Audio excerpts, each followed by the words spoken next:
Shalom, shalom, akiyam.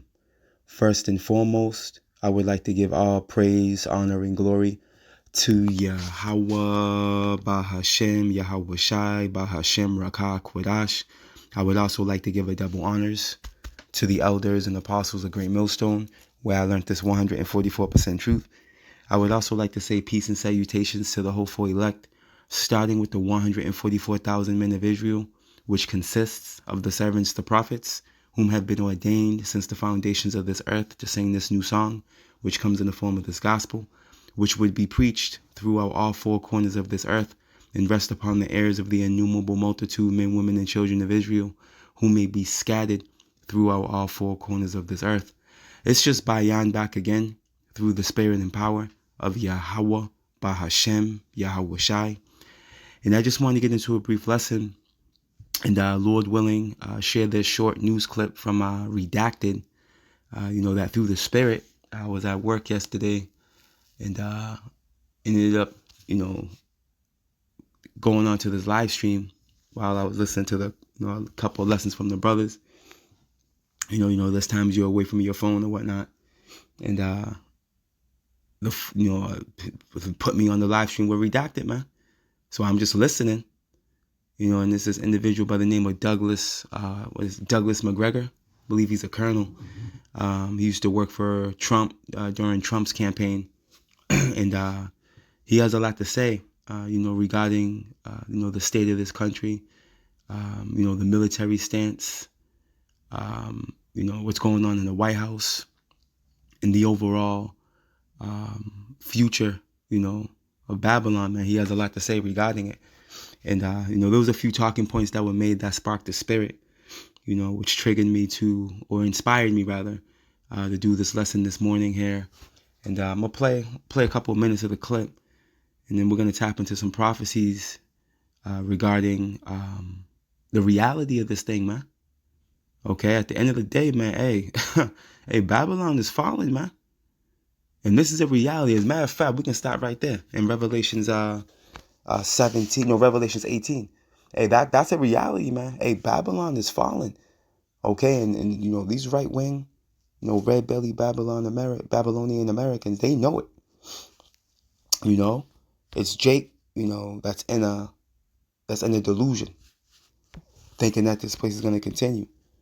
But they think they can, don't get it twisted. These Edomites think they can get, they're gonna, regain their stance. They do think they're gonna regain their stance, but they do see the change coming. They see the Constitution being stripped from them.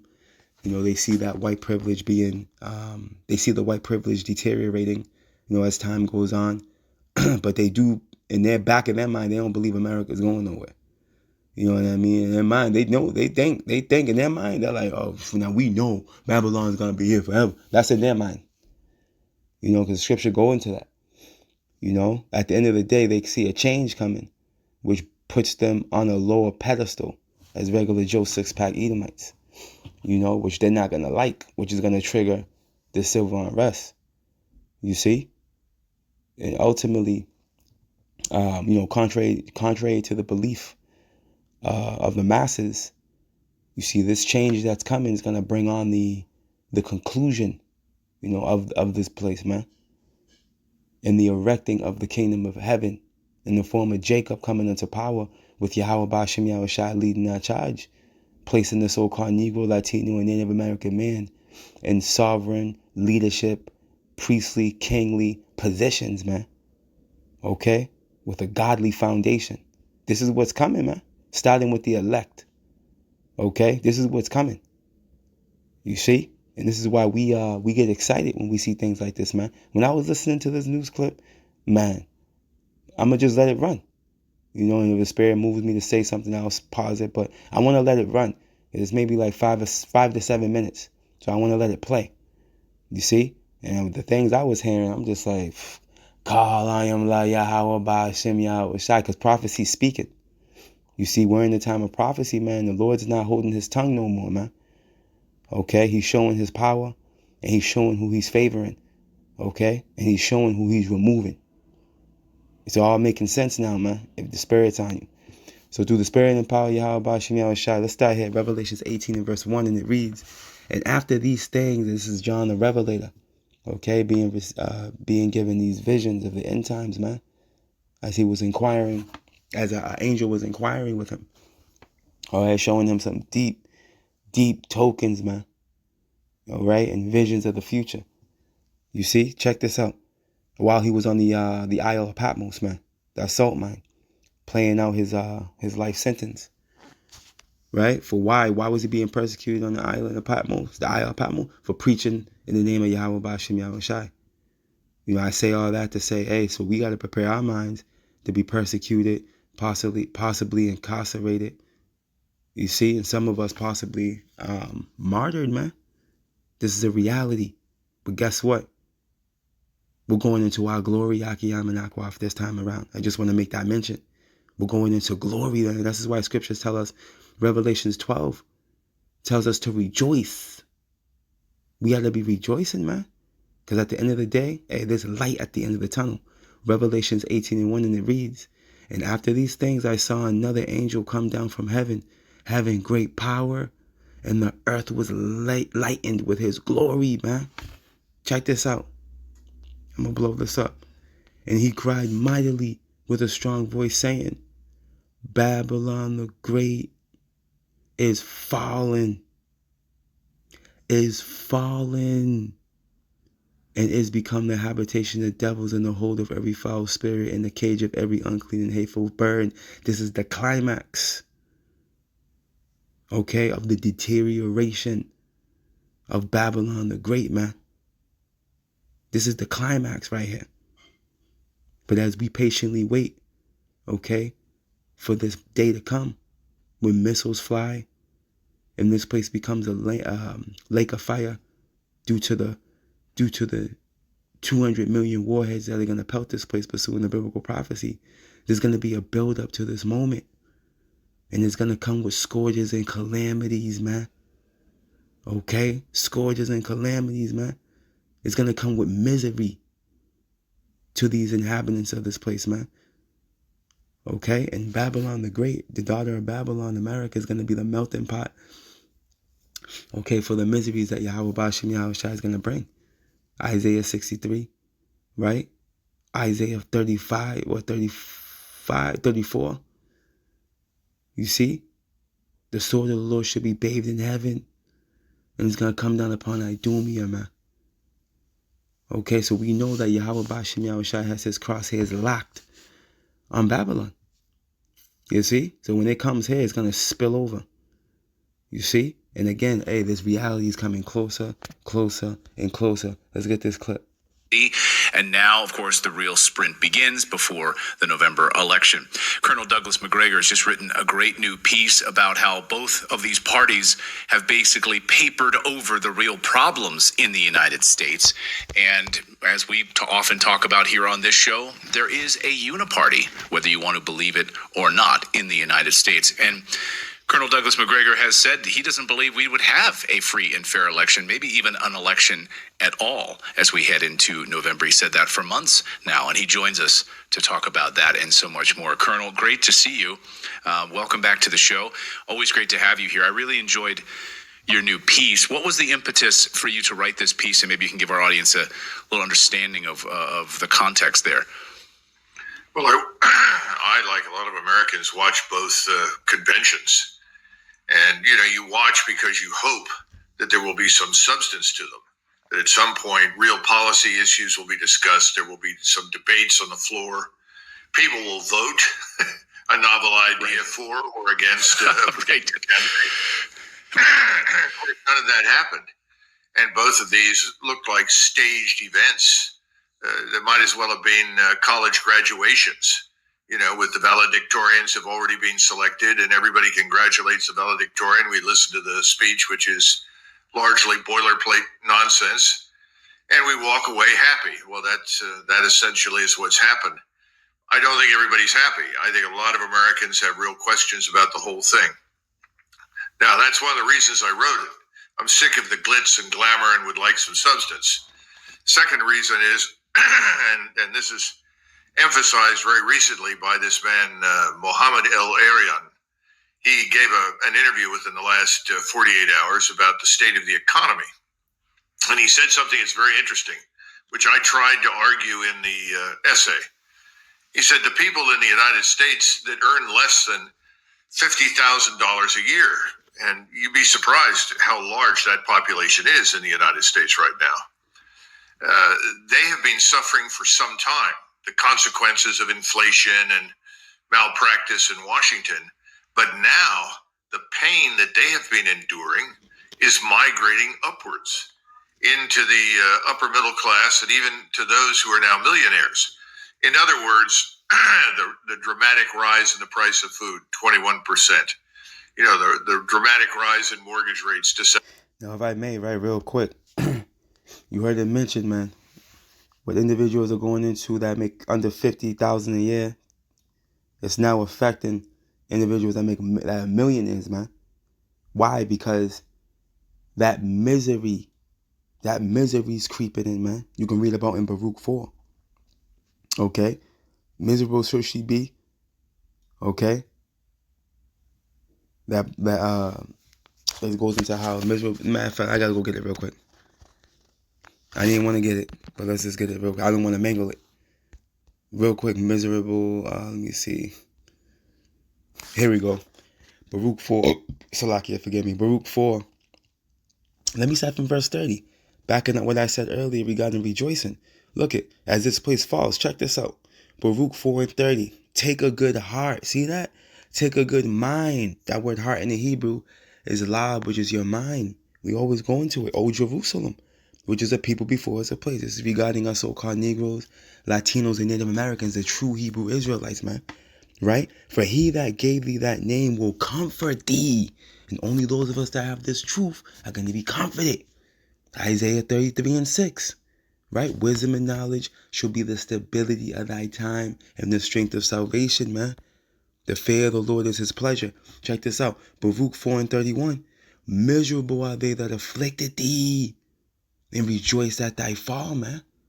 Okay? Come on, man. Evil E afflicted us first and foremost. All these heathen have.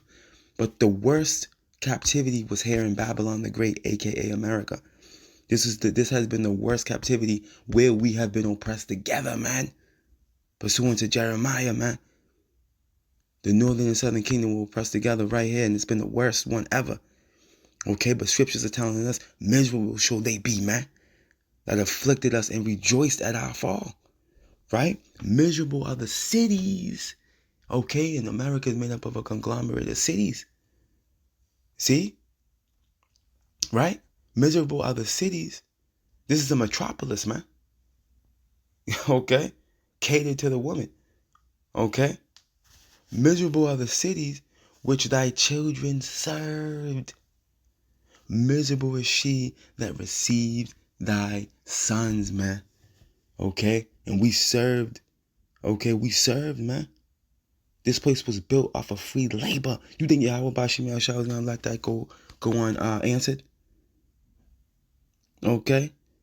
You motherfuckers executed a triangular slave trade, man, upon us in the form of the Southern Kingdom. Okay? Beat the backs off both kingdoms. You think the Lord's going to let that just happen and leave it where it's at? You people got another thing coming, man. And we're witnessing your downfall here. This article is beautiful, man, because it represents the circling of the drain. Okay, the circling the drain of Babylon. 7%. The rise in rents, the rise in the price of food, 21%. You know, the dramatic rise in mortgage rates to 7%. The rise in rents, the rise in car loans being forfeited and cars being retaken by the owners, the dealers. All of this is coming together in a very bad way. But nobody during these conventions seemed to be remotely cognizant of it, and they made promises to everybody. You know, we'll give you a better life, low inflation. Excuse me. This man's choking his ass out, man. Yeah, man. Hey, when they shall say peace and safety, man. then sudden destruction shall come upon them, and they shall not be able to escape. And that's the thing, man. You Jakes believing in this nigga, hey, you gonna find yourself jammed up. You still want to go down to those voting halls, man? All right, and completely open rebel against your power. And a lot of you know you're not supposed to be doing that, pursuing the Deuteronomy 17. But you don't give a damn. You don't care. You see? But guess what? There's a penalty to pay for that. But you hear this man choking his ass off, man? Hey, because the reality's real. Check it out. Everything will be cheaper in the future than it is today. Of course, how do you do that? The president can't wave a magic wand and ensure that everybody does exactly what he wants. That's nonsense. And there are forces that really aren't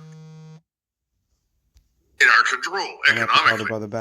And so this business of migrating upwards means that the pain, the economic pain, is being felt more broadly than just at the lower end of the spectrum.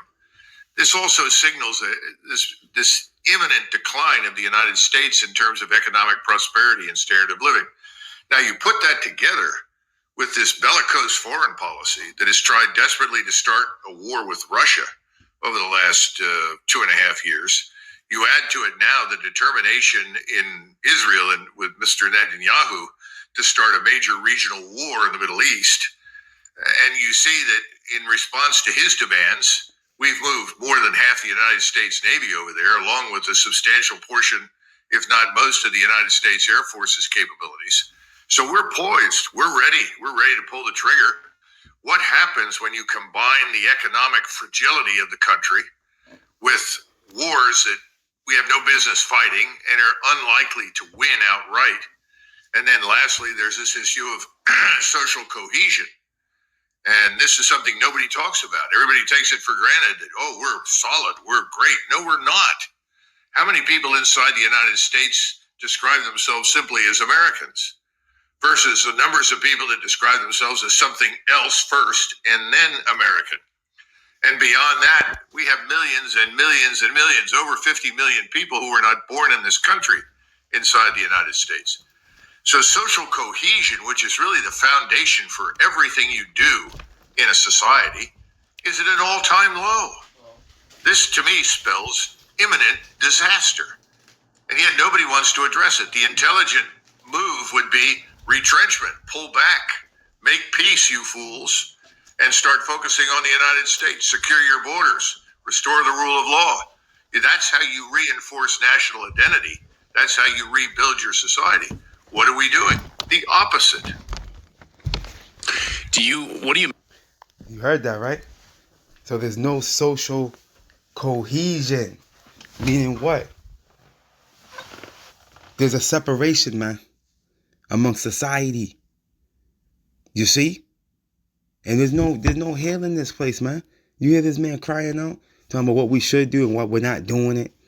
Yeah, because that's not the time we're in. We're not in the time of Babylon being in the time of peace and operating under proper guidelines, man. No, man. Hey, wisdom is perished. Okay, and ultimately, the global elite, all right, are part of this whole downfall because they want to bring forth their new system. You see, hey, we know redacted that, they're insiders, man, through the spirit we believe. But at the end of the day, their tongues falling upon themselves, man, because they're being used as vessels to bring forth information that highlights prophecy, man. You see? You heard what he said. Hey, there's no saving. There's no saving this place, man. That's why they got troops all up in Israel, and everything they're doing doesn't seem like it makes sense. It's going to cause a situation for this place at the end of the day. Yeah, man. Okay? Because we're in a time now where, hey, it's over. Let's go here real quick.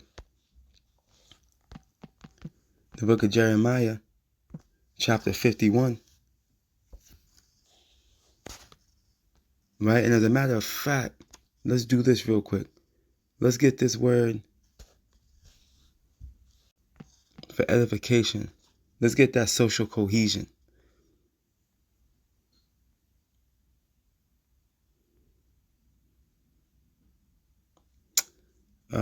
Simple definition. We can just get it from Wikipedia, man. Right? Group cohesiveness, right? To be cohesive means what? You're on one accord, right?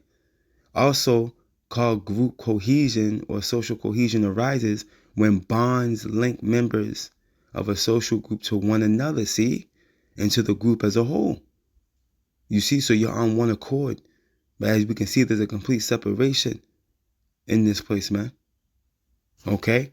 Which Yahweh Shai told us what? A house divided cannot stand. Plain and simple. Right? Back in Jeremiah 51. In verse 8, and it reads, Babylon is suddenly falling, man. This thing's going to happen suddenly, man. The lights are going to go out on your ass suddenly. Okay? The grid's going to go down suddenly. The economy's going to crash suddenly. Them storehouses are going to be found empty suddenly, man. Babylon is suddenly falling and destroyed. Them missiles are going to come suddenly, man. Okay, you're going to hear them air horns. You're going to hear them the warning sirens going off. Hey, and then there you go. Shining lights, man. Flashing lights, man. And I'm not talking the song from Kanye West. Okay? Howl for her. Take balm for her pain, right? Balm is like healing medicine, right? If so be, she may be healed, man. This is the Lord being facetious, man. Because this place is not going to be healed, man. It has a date with destiny. Verse 9, we would have healed Babylon, but she is not healed. Forsake her. See, turn your back on this whore. And let us go everyone into his own country. For her judgment reacheth unto heaven. All right, it tells you that in Jeremiah and Revelations 18, right? And is lifted up even to the skies, man. You see? So now there's a price to pay. Everything you do in this life comes with a price. As beautifully said by the beloved brother Amawon Ibad, man. Okay? So there's no escape. There's no escape in the judgment. You see? That's coming to this place, man. That's why, Jake, you better repent. We're telling you, Jake, hey, but guess what? If you're not part of the elect, hopefully elect, you won't listen. You're going to continue off in your madness, man. You're going to get caught up in the crossfire of the rage of the Lord, man. Plain and simple. Let's get a little more in this clip. Make of these reports that the federal government... That's how you reinforce national identity. That's how you rebuild your society. What are we doing? The opposite. What do you make of these reports that the federal government, state and local governments are preparing for massive civil unrest in the United States? I think they probably are. And I think a certain amount of civil unrest is unavoidable. The only difference between my views of this civil unrest and others is that others think in terms of a civil war. I don't see it as a civil war. What I see is essentially the cities, the large urban areas populated by people who are comfortable with this current government. And then the rest of the country, once you move outside these large cities, which are hardcore support structures for the left, you find the rest of the American people. These are the people that say, no, I don't like this. I'm not profiting. I'm not benefiting. I don't want to live under the control of these populations. And he's dead wrong. You heard him? That's his opinion regarding civil unrest. No, it's gonna be all out war. Okay, Douglas? The scriptures tell us, man, the Lord's gonna take this place out violent. It's gonna be a violent overthrow, pursuant to what prophecy's going into. As a matter of fact, we're done with that clip. Let's close out right here. Let's prove that real quick as far as civil unrest. This man's tripping. He said he thinks it's not going to be like a civil war. No, it's going to be pursuing the biblical prophecy. All hell's going to break loose, man. As a matter of fact, let's go right here. Isaiah, you know where I'm going, Akiyam. And Isaiah 19 and verse 2, right to the point. And I will set the Egyptians against the Egyptians, man. All right, Esau is a modern day Egyptian. He's the modern day Pharaoh. Okay, that refuses to let us go. Okay? Esau's the modern day Egyptian, man. Remember, this place is spiritually Egypt. Pursuing the Revelations 11, you gotta make it make sense. Salakia for the background noise. Right? Check it out. And I will set the Egyptians against the Egyptians, And they shall fight everyone against his brother. You see? It's going to be a civil unrest, man. Okay? And again, right, check it out. And everyone against his neighbor. What's this mean? Let's make it make more sense. City against city. There's going to be a civil unrest. Douglas McGregor. And the rest of you niggas, I think it's not going to be. You're in a delusion. Okay, that's part of the misery that's coming, man. That we read in Baruch 4. Right? And kingdom against kingdom, man, is going to spill over into a third world war. Okay, it tells you this as well in 2nd Ezra 13, man. Okay? This is the reality of this thing, man. Because at the end of the day, it's going to be a violent overthrow. Let's go back to Revelation 18. And this is the reality, man. It's going to be a violent overthrow. Whether you believe it or not. We believe in what the scriptures say, man. Fuck what this nigga's opinion is. He ain't, yeah. What's that, Limitations? Who is he that saith and it cometh to pass and the Lord commanded it not? You see that? We're standing on the scriptures. Revelations 18:21, we'll close out right here. And a mighty angel took up a stone like a great millstone and cast it into the sea, man. Remember, the sea is likened unto the people. Okay, pursuing the Revelation 17 and 15. Right, check this out. And cast it into the sea, saying, thus with violence shall that great city Babylon be thrown down, man, and shall be found no more at all, because it's going to be a burnt mountain. You see? So by violence shall that great city Babylon, okay, be thrown down, man. It's going to be a violent overthrow. Okay? It's not going to be a soft landing, man. No, man. This motherfucker's gonna crash, man. Okay? It's gonna crash. You see, this is why we on our watch. See? The watchmen are on their watch, man. And we're watching everything. We're watching what's going on within the ministry. You know, these reprobates, you know, speaking on these damnable heresies, man. We're calling them out, highlighting them, contending against them. And we're also keeping our guard and keeping our watch on what's going on in the world, man. That's what the true watchman does, man. We got to have a 360-degree perspective on what's going on in the world, man. That's part of being on your watch, man. All right? We're in the time of prophecy, man. So we're in the time to speak. We should all be speaking. Okay? We should all be speaking, man. The kingdom of heaven is at hand. Repent, you so-called Negroes, Latinos, Native Americans, and you speckled birds. Okay, that may look like the other nations, but this word resonates with you, giving credence that your bloodline goes back to Abraham, Isaac, and Jacob. You fear the Lord, you've repented. Okay, hey, continue to repent. The kingdom of heaven is at hand. If you have not repented yet, okay, if you have not pledged your oath, or your vow, rather, if you haven't vowed to the Lord yet, Yahweh B'Shem Yahushai, as an Israelite, you're running out of time. All praise, honor, and glory to Yahweh B'Hashem Yahushai B'Hashem Rakah Kodash.